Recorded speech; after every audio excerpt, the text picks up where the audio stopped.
Hi friends, இன்றைக்கி fishing அப்படின்ற வார்த்தைக்கு தமிழ் என்ன சொல்லுவாங்கன்னு பார்க்கலாம். ஃபிஷ்ஷிங் ஃபிஷ்ஷிங் இந்த வார்த்தைக்கு தமிழ் என்ன சொல்லுவாங்கன்னா மீன் பிடித்தல், மோசடி, கணினி மோசடி.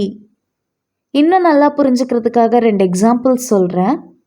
First example, be cautious of phishing emails that ask for personal information. தனிப்பட்ட தகவல்களை கேட்கும் ஃபிஷிங் மின்னஞ்சல்களை குறித்து எச்சரிக்கையாக இருங்கள். Second example, phishing attacks are a common online security threat. Phishing தாக்குதல்கள் ஒரு பொதுவான ஆன்லைன் பாதுகாப்பு அச்சுறுத்தல். இன்னொரு வீடியோவில் வேறு ஒரு ஆங்கில வார்த்தைக்கு தமிழ் என்ன சொல்லுவாங்கன்னு பார்க்கலாம். அது வரைக்கும் பை பாய்.